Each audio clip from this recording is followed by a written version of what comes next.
अच्छा इधर देखो प्लीज भाई, बात नहीं।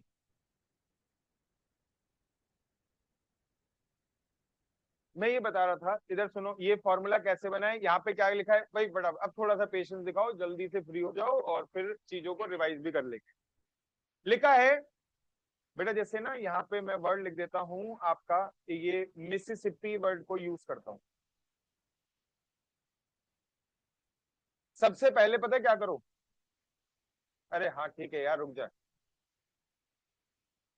जी बेटा, मिसिसिपी। दोस्तों, अरे सुन लो बेटा, सुन लो प्लीज। कितने अल्फाबेट है? 11। कितने अल्फाबेट है? तो आपका सबसे पहले मैं क्या करूंगा, 11p11 करूंगा, जो कि किसके बराबर होता है? 11 फैक्टोरियल। लेकिन बेटा मेरी बात सुनो, अगर मैंने 11 फैक्टोरियल करा तो दिव्या इसका मतलब ये भी हुआ कि अगर ये वाला एस इधर आया और ये वाला एस इधर आया तो अब ये मिसिसिपी नहीं कोई नया वर्ड है। ये वाला एस इधर आया या ये वाला एस इधर आया तो ये वर्ड जो है कुछ और हो गया है। क्या ये वाकई में कुछ और होगा? अभी भी सेम रहेगा। ये वाला, प्लीज भाई मजाक नहीं, ये वाला आई इधर और ये वाला आई, क्या कोई नया वर्ड बन रहा है? लेकिन मैं तुम्हें सही बताऊं, 11 फैक्टोरियल का मतलब यही माना जा रहा है कि अगर ये वाला आई और इधर वाला आई इंटरचेंज हो गए तो ये वर्ड सेम नहीं बल्कि क्या है? तो इसका मतलब जबरदस्ती ज्यादा अरेंजमेंट आ रहे हैं। जबरदस्ती। तो इसका मतलब जो अरेंजमेंट ज्यादा आ रहे हैं उतने अरेंजमेंट क्या करो, कम करो। और कम करने का तरीका है जो आइडेंटिकल अल्फाबेट है उतने फैक्टोरियल से डिवाइड करो। और यहां पे सबसे पहले आई एस कितनी बार है? 4 फैक्टोरियल से डिवाइड। आई कितनी बार है? पी कितनी बार है? सॉल्व नहीं कर रहे, काफी बड़ा नंबर है। लेकिन पहले बताओ फॉर्मूले का जस्टिफिकेशन समझ में आया? ये देखो नीचे क्या लिखा है, वो कह रहा है कि सर यहाँ पे N1, N1 है अलाइक, अलाइक मतलब एक जैसे, किसी एक तरफ से। N2 क्या है? Alike of another kind. और N3 क्या है? Alike of third. जैसे यहाँ पे S अलाइक था एक तरफ एक तरीके का, I अलाइक था एक तरीके का और P अलाइक था। और फिर देख आगे ये भी लिखा है, रेस्ट N में से माइनस कर दो N1 N2 और N3, वो ऑल आर क्या हो जाएंगे? डिफरेंट हो जाएंगे। जैसे एग्जामिनेशन वर्ड में बताओ जल्दी से, N कितना है?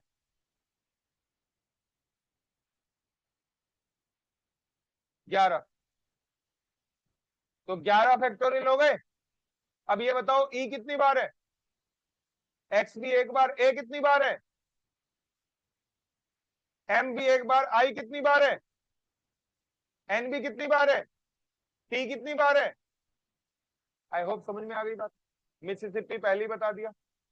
ये कर लोगे कैलकुलस वर्ड? एक काम करो, ये वाला क्वेश्चन करो, फिर मैं आगे बढ़ रहा हूं। जल्दी से करके दिखाओ ये इसका आंसर।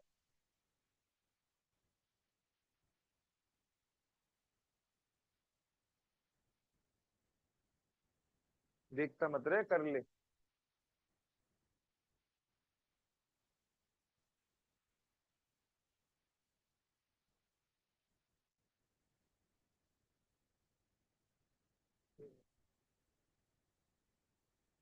पेंसिल उठा लिए, लिखा नहीं जा रहा तेरे से कुछ? ठीक है।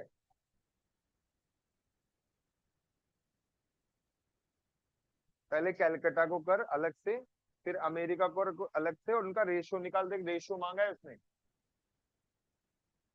फरजान, सही बोला नाम ना तेरा? से बता यार, तेरे को आता है तेरे को भी नहीं आता? कैलकाटा का क्या निकला? कैलकाटा के वो 5040 अपॉन में 4 कर दे। 840 आ रहा है।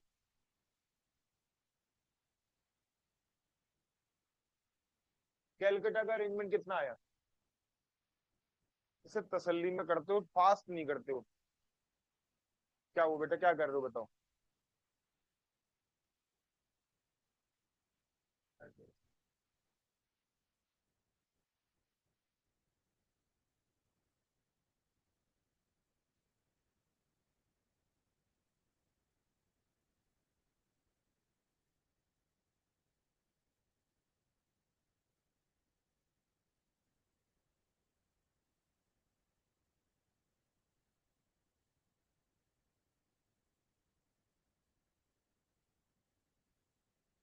तुम इतनी देर से पेन चला रहे थे।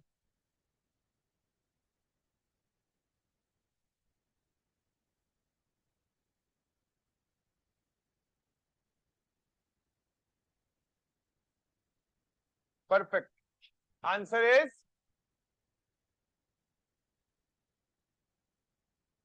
कैलकुलेट। किसी को डाउट है क्या अभी इसमें? जगजीत, हो गया तेरा? अच्छा सुनो, एक मिनट सुनो, ये फिर ये होमवर्क है आप लोगों के लिए, घर से करके लाना। अच्छा अब इधर देखो बच्चे। यस बेटा, bye, nice to meet you.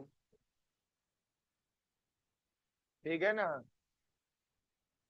अब सुनो, यहाँ पे अभी तक आपने क्या सीखा? आपने ये सीखा एनपीआर के फॉर्मूले में एन जो है वो आपका क्या होता है, डिफरेंट आर्टिकल्स होने चाहिए, सारे के सारे अलग अलग होने चाहिए, तब लगता है एनपीआर का फॉर्मूला। तुमने कहा सर अगर सारे सेम आ गए तो बस बात बात खत्म। सारे सेम आ गए तो अरेंजमेंट पॉसिबल नहीं है। सर अगर कुछ अलाइक हुए और कुछ डिफरेंट हुए तो पॉसिबल है, और उसका तरीका ये मैं ये करना सीख रही है, इसका दिमाग यहाँ में चल रहा है। चलिए अब इधर देखो प्लीज प्लीज प्लीज। तो यहाँ पे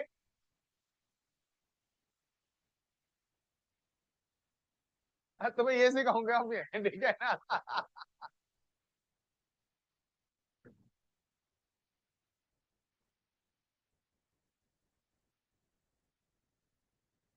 तेरी भी तो ठीक ही बज रही है। मेरा हाथ भी बहुत तेज लगता है, ठीक है। चलो इधर देखो प्लीज। इन्हें कहाँ भेजना चाहिए था? इन्हें भेजना चाहिए था वहां पे प्ले वे में। ये बॉल उठा के इसमें डालने हैं ऐसे। ने कहा दिए में तुमने एडमिशन दिलवा दिया है। हाँ, इनका मन तो है रंगोली बनाने का, तुम इनसे यहाँ पे क्या करवा रहे हो? क्या ब्यूटिशियन? अरे चलो ठीक है, सुनो सुनो सुनो। अब दोबारा से अपने, नहीं बदली, गरीब आदमी, ठीक है। अच्छा ठीक है चलो। अरे सुन लो सुन लो सुन लो बस। ठीक है अब इधर देखो, आपका मैंने ये बताया एनपीआर के अंदर सारे आर्टिकल्स कैसे होते थे, डिफरेंट। फिर मैंने ये बता दिया सारे अलाइक होंगे तो अरेंजमेंट पॉसिबल नहीं है। फिर मैंने बता दिया कि अगर कुछ अलाइक होंगे और कुछ डिफरेंट होंगे तो फिर भी अरेंजमेंट पॉसिबल है, जिसके एग्जाम्पल और जिसके क्वेश्चन खूब सारे मैंने यहाँ पे लिख दिए और आप लोगों को घर से करने हैं, पीडीएफ में भेज दूंगा। अच्छा लेकिन दोस्तों एक चीज, यहाँ पे जो केस थ्रू था जो अभी हम कर चुके हैं, इसके अंदर क्या लिखा था? सम ऑफ थिंग्स आर अलाइक तो लिखा था, लेकिन एक और चीज नीचे लिखी हुई है, क्या? Taken all at a time. ये बड़ा इंपॉर्टेंट वर्ड है। यानी कि जो तुमने अभी फॉर्मूला सीखा एन फैक्टोरियल अपॉन में N one factorial, N two factorial, N three factorial, ये फॉर्मूला तब लगेगा जब अरेंजमेंट किसका करना होगा? ऑल का। यहाँ पे मिसिसिपी में 11 वर्ड थे तो 11 के 11 को अरेंज करना है। एग्जामिनेशन वर्ड में भी 11 अल्फाबेट थे तो 11 के 11 को करना है। कैलकुलस में कितने थे? 7 थे, तो 7 के 7 को करना है। ये मत भूलना कि ये शॉर्टकट तब लगेगा जब अरेंजमेंट किसका होगा? ऑल। अरेंजमेंट ऑल का मतलब क्या है? एन और आर बराबर, एन और आर बराबर। Taken all at a time का मतलब एन और आर बराबर है, ठीक है ना? अब की गाल पे लगेगा, ध्यान रखियो, उसमें औरतें जब आ जाएगी। अब इधर देख, यार एक बार ये भी करके दिखाओ। अच्छा चलो सुनो, अब इससे अलग कैटेगरी आ गई। यहाँ पे मोहित ने थोड़ी देर पहले बोला था कि सर रिपीटिशन अलाउड का क्या मतलब? देखो, अभी तक जो एनपीआर का फॉर्मूला था उनमें ना रिपीटिशन नहीं हो सकता था। रिपीटिशन का मतलब है कि जो सबसे पहला वर्ड हेक्सागन, स्क्वायर, उसमें ना अरेंजमेंट हमने निकाले थे, तो जितने भी अरेंजमेंट आए थे वो एस स्क्वायर में एस 2 बार नहीं आ सकता, स्क्वायर में एस, क्योंकि स्क्वायर वर्ड के अंदर एस कितनी बार है, 1 बार। बल्कि जो पीछे वाला क्वेश्चन भी करा मिसिसिपी और कैलकुलस में, मिसिसिपी के जितने भी अरेंजमेंट निकलते वो एस कितनी बार है, 4, 5 बार नहीं आ सकता, क्योंकि मिसिसिपी वर्ड में एस कितनी बार है, तो सिर्फ 4 बार ही आ सकता है। ये इस बात का साइन है कि रिपीटिशन अलाउड नहीं। लेकिन बच्चे केसेस ऐसे भी होते हैं कि रिपीटिशन अलाउड होता है। जैसे मुझे आज तक ध्यान है, वो 7th 8th क्लास होगी तब ना, साइकिल एक रेंजर साइकिल बोलते थे उसे, सीधे हैंडल वाली, तो वो बड़ी ट्रेंड में थी, नई नई आई थी। तो मैंने अपने पेरेंट्स को बोला और हमने वो खरीदी। तो भाई जैसे नई बाइक, नई कार, तो ऐसी साइकिल भी अच्छी लगती है नई बच्चे के हिसाब से। तो मैंने ना एक लॉक खरीदा। लॉक पता है कौन सा था?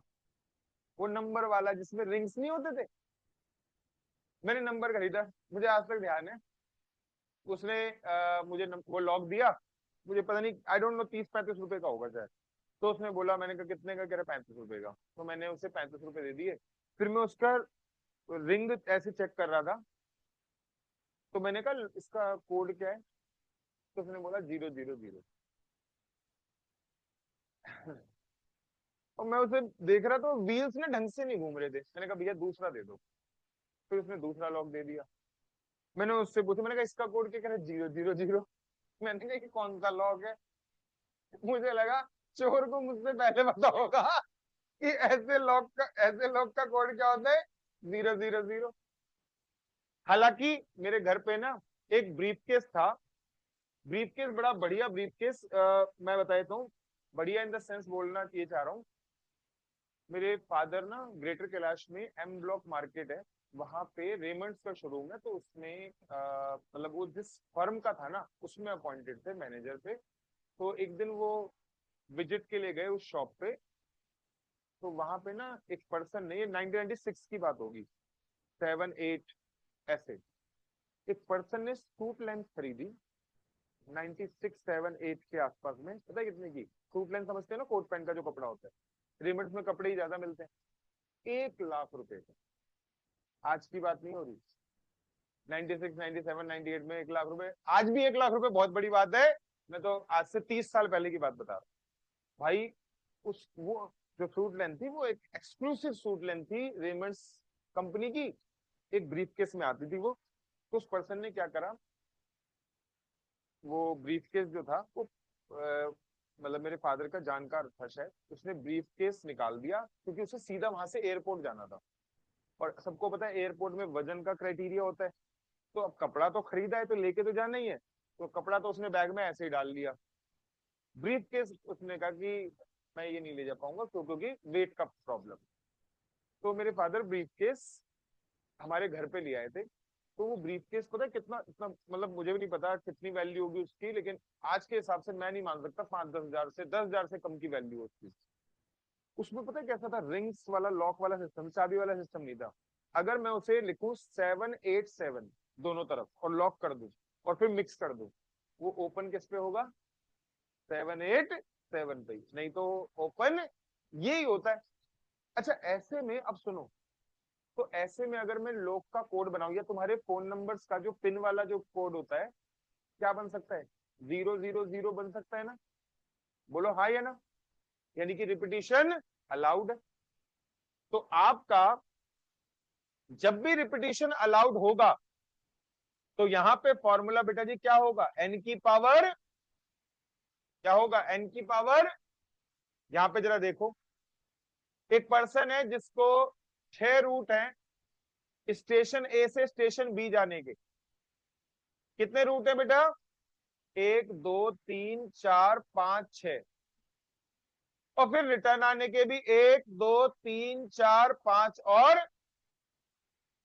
इन how many ways you may go from A to B and return, और you make a choice of any of the. बेटा सबको पता है जाते वक्त क्या करोगे आप? देखो यहाँ पे एन कितना है? 6। और आर कितना है? 2। जाना और आना। जाना और, भाई 6 तो सब आसानी से समझ में आ गया, आर समझ में आया ना, 2 जाना और आना, 2 ही तो अरेंज करना है।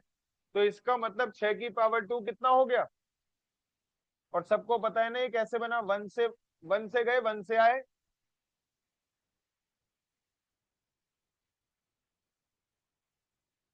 समझ गए। 6 पेयर 1 के साथ, 6 पेयर 2 के साथ। आई थिंक क्लियर हो गया सबको।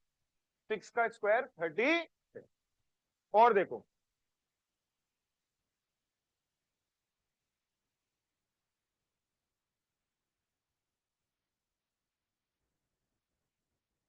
यार ये मैंने कुछ लिखा है, मुझे खुद याद नहीं आ रहा कि मैंने क्या क्या बनाया था, लेकिन चलो कोई बात नहीं, ये इसे छोड़ो। यहाँ पे देखो अगला question, how many telephone connection में be allotted with 8 digit from the number 0 to 9। बेटा पहली बात तो 8 डिजिट की अगर मैं बात करूं, तो आपका मोबाइल नंबर तो वैसे 10 डिजिट के होते हैं, 8 डिजिट पता है कौन सा होता है, लैंडलाइन। क्या होता है, ये बात बोल के मैं एक बेनिफिट ये उठाना चाहता हूं कि अगर लैंडलाइन कर रहे हैं तो पहला डिजिट 0 भी हो सकता है, 011 करके स्टेट कोड जो होता था। तो यहाँ पे एक बात बताओ, आपका सबसे पहले पहले वाली डिजिट 1 2 3 4 5 6 7 और 8, पहली वाली डिजिट के लिए कितनी चॉइस है मेरे पास, 10। कोई बच्चा कहे 0, आ सकता है बेटा, ठीक है ना। उसके बाद दूसरी वाले के लिए 10 डिजिट। क्या फोन नंबर में रिपीटिशन नहीं होती, मेरा खुद का मोबाइल फोन नंबर क्या है, 9911777794, ठीक है ना। तो आपका यहाँ पे, और सुनो, एक नंबर था मेरे पास जो मैंने करीब 10-12 साल पहले बेचा था, मेरे पास वो नंबर बहुत पहले से था, पता नंबर क्या था, हाँ, 5 बार 9, 4 बार 1, और आखिरी में था 8। 5 बार 9, 4 बार 1 और 8, ये 2012-13 में मैंने बेचा था, 50,000 का नंबर। हाँ, एक और नंबर तुम्हें बता देता हूं, एक नंबर जो मेरे किसी जानकार का था, बहुत वेल ऑफ पर्सन है, नंबर सुनना क्या है, 8 बार 9, 8 बार नहीं, 7 बार 9, 018। पता है नंबर किसका था, नंबर था गुड़गांव के अंदर एक शोरूम है इंपोर्टेड और लग्जरी कार्स का, बीबीटी, बिग बॉय टॉयज, जिसमें लैम्बोर्गिनी फरारी ऐसे। तो एक मेरे जानकार जो इंश्योरेंस का काम करता था, वो वहां पे जॉब करता था, और वहां के लोगों ने उसे, मतलब उस कंपनी ने ये नंबर प्रोवाइड करवाया था। 2012-15 में उस नंबर की वैल्यू थी 3 लाख रुपए, ठीक है ना। 7 बार 9, 0 1 8। तो यहाँ पे आपका सुन लो, मैंने ये सारे एग्जाम्पल इसलिए दिए हैं, ये इसलिए दिए कि नंबर्स रिपीट होते हैं, या 7 बार 9 बता दिया और क्या लोगे, 3 ही तो डिजिट रह गई। तो आप अभी ये दिमाग में छोड़ दो, प्रैक्टिकली पॉसिबल ना हो, प्रैक्टिकली पॉसिबल ना हो, लेकिन यहाँ प्रैक्टिकल लाइफ की बात नहीं हो रही, यहाँ क्वेश्चन बनाने वाली बात हो रही है। भैया देख ऐसे, अब एक बात बता सुन, आज इंडिया जीतेगी कि ये कौन सी कंट्री जीतेगी, इसका भी वैल्यू कैसे निकालते, जो लोग हैं इसमें माहिर वही निकालते हैं। किसी इलेक्शन में बीजेपी जीतेगी या कांग्रेस जीतेगी, इसके पैसे कौन निकालते हैं, जो मार्केट में लोग बैठे हैं जो ये काम करते हैं वही निकालते हैं। अच्छा चलो, जैसे वो गाड़ियों का नंबर होता है, उसकी भी बिडिंग होती है। तो अब ये जो हम, मैं नहीं बता सकता, जो लोग हैं इस काम में वही बता पाए। अच्छा अगला नंबर भी क्या आ सकता है, अगला नंबर, इसको बोलते हैं रिपीटिशन इज अल्लाह, ठीक है ना। तुमने कहा इस हिसाब से तो क्या 0 0 0 0 0 भी हो सकता है, इस हिसाब से तो क्या 0 0 0 भी हो सकता है। हाँ, क्या बोला मैंने, इन्हें ये जो क्वेश्चन है, ये क्वेश्चन क्या ये कह, इस हिसाब से तो क्या हमारा मोबाइल नंबर 0 0 0 8 बार हो सकता है, हाँ हो सकता है। तुमने कहा प्रैक्टिकली पॉसिबल नहीं है। अरे यार प्रैक्टिकल की बात कौन कर रहा है यहाँ पे, और पॉसिबल तो कुछ भी है। प्राइवेट नंबर बना लो, है ना। ऐसे पॉसिबल तो ये भी होता है कि आपके फोन में कॉल आए लेकिन नंबर ही डिस्प्ले ना हो, प्राइवेट नंबर में ऐसा होता है। और एक नंबर ऐसा होता है, मेरे टाइप पास एक बार कॉल आया एक स्टूडेंट के फादर का, स्टूडेंट के फादर ब्रिगेडियर रैंक में आर्मी में, दिल्ली कैंट में। दिल्ली कैंट की जो उन्होंने लैंडलाइन से करा था, नंबर भाई डिस्प्ले ही नहीं। आ गए, ठीक है, डिस्प्ले ही नहीं, नंबर का डिस्प्ले ही नहीं, कुछ नहीं। वैसे ऐसा नंबर आता है थोड़ा डर सा लग जाता है, कौन कॉल करने वाला है। खैर, तो दोस्तों यहाँ पे आपका ये सबको दिख गया ना, ये वाला नंबर डिजिट भी अरेंज होगी, ये वाली भी, ये वाली भी, तो आंसर क्या हो गया, 10 की पावर। अब सुनो भाई प्लीज, ये यहां तक आपको करके लाना है, ठीक है, भेज रहा हूं मैं। पर्सन को भेजा था, बोला क्या, पता नहीं किसके पास क्या हो। अब